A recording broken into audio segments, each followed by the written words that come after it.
থেকে ভোট দিয়েছিলেন। আমি আপনাদের নির্বাচিত সংসদ সদস্য, কথা বলবেন না, আমি আপনাদের ভোটে নির্বাচিত সংসদ সদস্য। আপনারা আমাকে দায়িত্ব দিচ্ছেন আপনাদের সেবা করার। আমি 15 দিন আগে বাজারের জনগণের, বাজারের দোকানদার ভাইদের আগ্রহে আমি জনসভা দিয়েছিলাম। আমি জানতে চাই 2 দিন আগে ওই আবার দালাল ছাত্রলীগের নেতা, তাদের কথায় প্রশাসন আমাদের কালকে বললেন যে 2 পক্ষ জনসভা দিচ্ছেন, এখানে 144 দ্বারা হবে। আমি জানতে চাই, আমি নির্বাচিত সংসদ সদস্য, এর আগে হামিদ দিতে আমি ব্রিজের কাজ শুরু করব, সেখানে 144 দ্বারা দেওয়া হচ্ছিল। জানুয়ারিতে আমি রাস্তার কাজ শুরু করব, 144 দ্বারা দেওয়া হয়েছিল। আজকে বাজারের থেকে যদি এখানে না করতাম 144 দ্বারা দিত। কাজী সাহেব, এই 144 ধারার জন্য কিন্তু কারো মানুষ আপনাকে প্রত্যাখ্যান করছে। আপনি ক্ষমতা দেখাতে চান, আপনি ক্ষমতাবান লোক, আপনি আওয়ামী লীগের প্রেসিডিয়াম, সেই ক্ষমতা আপনি নিরীহ জনগণদের দেখাইছেন, 46 বছর দেখাইছেন। আমি কিন্তু আবারও বলছি 46 বছর দেখাইছেন, তার ফল পাইছেন কি 2014 জনগণ আপনাকে প্রত্যাখ্যান করছে। জনগণ আপনার প্রেসিডেন্টের ক্ষমতা দেখতে চায় না। জনগণ নৌকা মার্কায় ভোট দেয়, আপনি টিকিট নিয়ে আসেন দেখে ভুল জায়গায় ভোট পড়ে। আজকে আপনাদের অন্যায়, আপনাদের অত্যাচার, আপনাদের জমি দখল, আপনার ভাই থাকলেন কাজীর টিয়ার কামিকা চুরি, ওই দিবকে পুলিশের চাকরি বইলা লক্ষ লক্ষ দালালি, এখনো ভান্ডার মানুষ দাদন ফকিরে ভুলে নাই। আপনাদের অত্যাচারে 40 বছর এলাকার মানুষ কষ্ট দুঃখ পাইয়া লিপ্টন চৌধুরীকে ভোট দিতে। লিপ্টন চৌধুরী এই বাংলার মানুষের রক্ত পানি হয়ে গেছে, তারই ফসল লিপ্টন চৌধুরী। কিন্তু আপনার শিক্ষা হয় নাই, আপনি এখনো জনগণকে ক্ষমতা দেখান। কিসের ক্ষমতা? কার ক্ষমতা? প্রেসিডিয়ামের ক্ষমতা। এই প্রেসিডিয়াম বানাইছে কে? এই জনগণের সমর্থন পাইছিলেন দেখাই শেখ হাসিনা আপনারা প্রেসিডিয়াম বানাইছে। আর সেই প্রেসিডিয়ামের ভয় দিয়া নিরীহ মানুষের রক্ত চুষা খান। আপনারা 40 বছর উন্নয়ন করেন নাই। আজকে লিপ্টন চৌধুরী কলেজ পরের ব্রিজ করে, আপনি দাঁড়াইয়া বাতাস খেয়ে এখন আগের পাশ। আজকে লিপ্টন চৌধুরী রাস্তা করে, এখন আগের পাশ। কাজী সাহেব, আপনাদের 40 বছরের আকামের পাশে লিপ্টন চৌধুরী। আপনি ক্ষমতা কারে দেখান? কাজী সাহেব ক্ষমতাটা কারে দেখান? এই নিরীহ জনগণ রে, তারা তো আপনার প্রেসিডিয়াম তারা কিছু বুঝে না। আপনারা আমাকে ভোট দিয়ে এমপি বানাইছেন, জবাব আপনাদের দিতে হবে, জবাব আপনাদের দিতে হবে। আর না হলে এই 4 বছরে দিন রাত পরিশ্রম করে সারা রাত পরিবারের থেকে বাইরে থাকে আপনাদের সাথে আমি কাজ করছি, আমার দিন ফিরাইয়া দেন, ফিরাইয়া দেন। আপনারা চাইছিলেন একটা জমি দখল মুক্ত ভাঙ্গা, আপনারা চাইছিলেন টিয়ার কামিকা চুরি মুক্ত ভাঙ্গা, আপনারা চাইছিলেন উন্নয়ন হবে ওই ভাঙ্গা। আমি আপনাদের সেই ভাঙ্গা দিছি। আর আজকে ওই প্রধানমন্ত্রী গম চুরি করে, ওই জাকির পেটকা জাকির দালাল, ওই দীপক, ওই ফাইজুল, ওই সাকরাই, আপনি কিন্তু কাজী সাহেব চোরদের থেকে বাইরে হইতে পারেন নাই। আজকে 4 বছর দিন রাত পরিশ্রম করতেছি যৌবনের সকল সময় আপনাদের সামান্য একটু সেবা করার জন্য। যে আপনাদের 40 বছরের ফসল আমি অনেক আশা করে আপনারা আমারে ভোট দিচ্ছেন, আর আপনাদের আশার মিটিং করতে গেছিলাম, সেখানে 144 টাকা দেবে ক্ষমতা। কিসের পেটে দিয়া 4 বছর ধরে আপনারা এমপি বানাইছেন, বাংলায় আইসা পানি খাই এটার ভিতরে পেটে দিয়া, সকালে বাংলায় ঘুম থেকে উঠি বড়কে বাঘ দেয় পেটে দিয়া, ছাগলে ব্যাগ হয় এটাও পেটে দিয়া, গাই গরুকে দুধ দেয় এটাও পেটে দিয়া, পুলিশের দিকে তাকাইলে পেটে দিয়া, উপজেলায় তাকাইলে পিওনো সাহেবের তাকাইলে পেটে দিয়া, বাজারে তাকাইলে পেটে দিয়া, বাজারের ময়লার দিকে তাকাইলে পেটে দিয়া, ভয়ের নিয়ে আমেরিকা গেছে প্লেনের দিকে তাকাইলে পেটে দিয়া। আমি জানতে চাই এই প্রেসিডিয়াম খায় না মাথায় দেয়?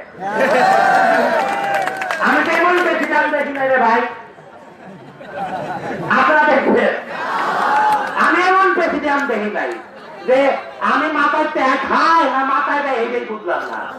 তাই বছরে ধুলা উড়ে প্রেসিডিয়াম, আমি ব্রিজ জানি এইটা বলে আগে মাস প্রেসিডিয়াম, আমি আর ভাত খাই এটার ভিতরে প্রেসিডিয়াম। আমি জানতে চাই ভাই এই প্রেসিডিয়াম কি?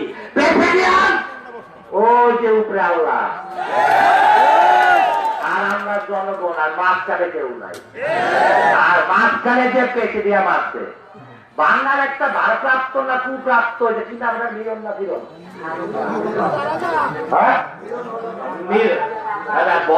বন্ধ ফিরন। সেদিন কেন্দ্রীয় কমিটির নেতারা আসছে আওয়ামী লীগের ফরিদপুরে, যাইয়া বলছে লিডার আপনারা এখানে কেন্দ্রীয় কমিটির নেতারা আছেন 5-7 জন প্রেসিডিয়াম, ওই নিক্ষণ আমার নেতা প্রেসিডিয়াম বলে আন্ডার মতন খায়। আমি কই আন্ডার মতন না, ওই জাফরুল্লাহর মতন প্রেসিডিয়াম নিক্ষণ চৌধুরী নাস্তার সাথে 10টা আন্ডার মতন খায়। ওই জাফরুল্লাহ খায়, আপনার মতন রাখা কান নিক্ষণ চৌধুরী না। আমি মুক্তিযোদ্ধার সন্তান, আমার শরীরে মুক্তিযোদ্ধার রক্ত। আপনার মতো এক প্রেসিডিয়াম না, 100 প্রেসিডিয়াম নিক্ষণ চৌধুরী যে দায়িত্ব বাংলার মানুষ দিকে তার থেকে লড়াইতে পারে। 2014 আগে আর ভয় দেখাবেন না। এই রানির ছুরি ভোট কাটতে নিয়ে যাবেন গিয়া সকাল 10টার মধ্যে জাফরুল্লাহ সাহেব ভোট কাটতে আসলে আপনার হাতের কবজি শুদ্ধ আমরা আর যে চালান করেন সেই চালানা মঞ্চে নিক্ষণ চৌধুরী কয় গালি দেয়, যদি বাপের বেটা হয় মানুষের জন্ম হয় সামনে এটা করতে পারে। আপনি জাফরুল্লাহ, আপনার আমি চোর বললাম, আপনার অধিকার, আপনি যুদ্ধ অপরাধী, আপনি বাংলার মানুষের রক্ত চুষা খাইতে। আপনার যদি সাহস থাকে আমার সামনে একটা কথা কর। আপনি কোন আওয়ামী লীগ করেন? কোন আওয়ামী লীগ করেন? বঙ্গবন্ধুর আওয়ামী লীগ। ওই আওয়ামী লীগের রক্ত আমার শরীরে, ওই বঙ্গবন্ধুর রক্ত আমার শরীরে প্রবাহিত হচ্ছে। কেউ স্বীকার করুক আর না করুক, ওই রক্ত আমার শরীরে। আমি যদি বাংলার মানুষের জন্য আমার পরিচয় কেউ না দেয়, তারপর আমি বাংলার মানুষের থেকে সরে দাঁড়াবো না। আপনাদের জন্য যুদ্ধে নামছি, নলে এর মতন জাফরুল্লাহ এত সকালবেলায় আমি হিসাবে রাখি না, কিন্তু বলে থাকে আপনাদের জন্য সেদিন নামছিলাম, আপনাদের জন্য শেখ হাসিনার কোলের টিকা নাইমা, আপনাদের আন্দোলনের জন্য, আপনাদের কষ্টের জন্য সেদিন শেখ হাসিনার কোলের টিকা নাইমাইছিলাম। আর আমার বাংলাবাসীর উপরে বিশ্বাস আছে, আমার বাংলার জনগণের উপরে বিশ্বাস আছে। আপনারা আগামী নির্বাচনে আপনারা আমাকে ভোট দিয়ে ওই শেখ হাসিনার কোলে তুলে দেবেন, এটা আমার বাংলার মানুষের দাবি। আজকে 5 বছর 4 বছর ওই কোলের টিকা নাইমা আসছি এই বাংলার মানুষকে বিশ্বাস করে, আর এই বাংলার মানুষই আর ওই বালুন পাতে শেখ হাসিনার কোলে তুলে দেবে ইনশাল্লাহ। ভয় দেখেন না, বঙ্গবন্ধু আয়ুব খানরে ভয় পায় নাই, ইয়াহিয়া খানরে ভয় পায় নাই। আর আপনি তো কুমিল্লার কাজী, আপনি বড় কথা বলেন, নিঃসন্দেহে ঢুকতে দেবেন না। আপনার মতন রাজাকার, আপনার মতন একজন যুদ্ধ অপরাধী একটা মুক্তিযোদ্ধার সন্তানকে এই কথা বলতে পারে না। তাই সাবধান হয়ে যান জাফরুল্লাহ সাহেব, এমন জাফর দেব পদ্মা জানতি ছাত্রায় কুড়াইতে পারবেন না। আপনি পারেন 4-5টা চোর, তাদের দিয়া মঞ্চে আমার বক্তৃতা করান, আমার গাইলান, আপনি দিগাবেন ওইসব আপনার দালালদের হজমের ট্যাবলেট খাইতে হচ্ছে না। আগামী দিনে অনেক বড় পেটে ব্যথা উঠবো, তখন ট্যাবলেট খাইলেও কিন্তু কানে দিব না। এই কাজী কুমিল্লায় যাবে গিয়া কালকে সমুদ্রের স্রোত যত থামাবে দেখবেন তত বাইরে গেছে। তাই স্রোতের বিপক্ষে স্রোতকে থামানোর চেষ্টা করেন না। একবার জন্ম নীতি মুসলমানের সন্তান, এই বাংলার মানুষের জন্য বুকের তাজা রক্ত যদি যায় তাহলে উপরে যা বলতে পারবো আমার বাবাকে আমি আপনার সন্তান, একটা মুক্তিযোদ্ধার সন্তান, বাংলাবাসীর জন্য রক্ত দিয়ে আসছি। আপনি কথায় কথায় প্রশাসন, কিসের প্রশাসন, কার প্রশাসন? আমার আপনার ট্যাক্সের টাকা দিয়ে প্রশাসনের বেতন চলে। আরেকটা যেমন ফকির বানাতে চায় তাদের পুলিশ রাজনীতি করে দেবে। আমি আপনারও সাবধান করে দিচ্ছি প্রশাসন রে, আপনারা আমার ভাই, আমাদের সন্তান, এই বাংলার মানুষের বুকের উপরে গুলি চালাইয়া ওই জাফরুল্লাহ চালাবের চামচামি করবেন না। আমরা প্রেসিডিয়াম চিনি না, আমরা এই কৃষকের ঘামের রক্তের সন্তান। আমরা আপনি, আমি যখন জনসভা নির্বাচনে আসছি শুনি আপনি হাত মিলে কিছু দিয়া মরছেন।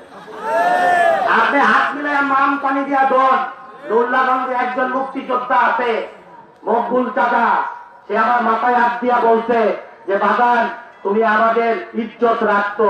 জাফরুল্লাহ আমার সাথে হাত মিলানোর আগে মিলাইতে চাইছিলাম, শীতের সময় কয় তোমার হাত নোংরা, তোমার সাথে হাত মিলাবো না।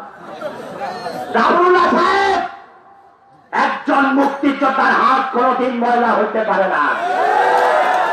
আপনারা ছিলেন, যুদ্ধ অপরাধী ছিলেন, মা বোনদের ইজ্জত লুটতেন, তাই আপনার ওই মুক্তিযোদ্ধা বাবার হাত আপনাকে ময়লা লাগে। ওই ময়লা হাত দিয়ে দেশ স্বাধীন হইতে আপনি পেছে দিয়া হইতে। আজকে পত্রিকা ঘুরে পানামা পেপার, কি পানামা পেপার? এই পানামা পেপার কি? বিশ্বে পৃথিবীর যত বড় বড় চোর আছে এই টাকা চুরি করে ওই পানামার ব্যাংকে রাখে। হাজার হাজার কোটি টাকা পানামার ব্যাংকে। পাকিস্তানের প্রধানমন্ত্রী কোটি কোটি টাকা পাঠাইতে তার চাকরি চলে গেছে। এই পানামা পেপারে জাফরুল্লাহ, তার বউ নীলুফার জাফরুল্লাহ, তার ছেলে রায়হান কাজী, 3 জনের নাম আসছে পত্রিকায়। আমি বলি না, আপনারা দেখেন নাই? দেখেন, বলতে পারেন না কিসের টাকা, কত টাকা? আমি বলি আপনার আমার সন্তান, আপনার আমার ভাই বিদেশে যায়, জানেন কি কষ্ট করে তারা টাকা পাঠাইতেছে? তাদের জীবনের সকল কষ্ট করে 21 ঘন্টা 22 ঘন্টা 2 পায়ের উপরে দাঁড়াইয়া রক্ত পানি কইরা বাবাকে টাকা পাঠায়, জমির টাকা ফেরত পাঠায়, স্ত্রীকে টাকা পাঠায়, সন্তানকে টাকা পাঠায়। আমি কাতার এয়ারপোর্টে গেছিলাম, আমাকে একজন সালাম দিয়া বললেন আমার বাড়ি তুজারপুর, আমি এখানে চাকরি করি, আপনি এমপি সাহেব, আপনার সাথে ছবিও তুলতে পারবো না, ক্যামেরায় দেখলে আমার দেশে পাঠায় দেবে। আমি বললাম ভাই কতক্ষণ দাঁড়ায় থাকবেন? আমার 21 ঘন্টা চাকরি, ওভার টাইম সহ। আজকে আমি 21 ঘন্টা থাকবো। 21টা ঘন্টা 2 পায়ে দাঁড়াইয়া বাংলাদেশে বিদেশি টাকা ঢুকায়, রেমিটেন্স ঢুকায়, বৃদ্ধ পিতারে টাকা পাঠায়, স্ত্রীকে টাকা পাঠায়, সন্তানের পড়াশোনার টাকা পাঠায়। আর এই তোর এই চালান রাজাকার জাফরুল্লাহ ওই টাকা চুরি করে বিদেশে পাঠায়। একবার চিন্তা করেন কোন টাকা পাঠায়? আপনার স্বজনী বেচার টাকা যেটাকে সন্তানদের বিদেশে পাঠাইছেন সেই টাকা চুরি করে। আজকে নিত্যন চৌধুরীর বেতন ওই বিদেশে থাকা মানুষের রেমিটেন্সের টাকায় নিত্যন চৌধুরীর বেতন হয়। আজকে ব্রিজ বানাচ্ছি, 60% বিদেশি টাকা রেমিটেন্স বাংলাদেশের অর্থনীতিতে, তাদের টাকা, তাদের ঘামের টাকা, তাদের দুই পায়ে দাঁড়ায় থাকার টাকা, সেই টাকা বাংলাদেশে আসে, বাংলাদেশে উন্নয়ন হয়। আর এই চোরা কুমিল্লার চোর টাকায়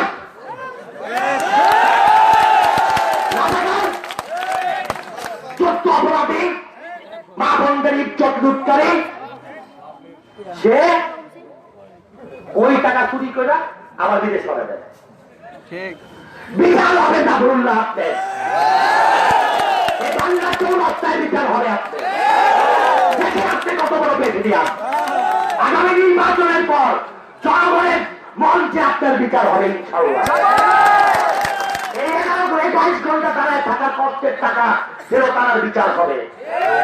40 বছর আজকাল উনি দেখি বেকারে চলার একটা তোমার ব্যবসাকে বলতে মাঝখানে যে ভিডিওতে উনি পাত তুলে আমাদের উনি ডোলা কাশি বাজায় নাইতে বেড়ায়, এগুলোতে লাভ নাই, এতে লাভ নাই। যদি ভোটই চান তাহলে এই বাংলার স্বাধীনতার 46 বছর হয়ে গেছে, আজও যারা অন্ধকারে আছে তাদের কাছে যে হাত জোড়া বাচ্চা, ওই ডোল কাশি বাজে উঠে না, ভোট হবে না। ওই পাক তোলাতে ভোট হবে না।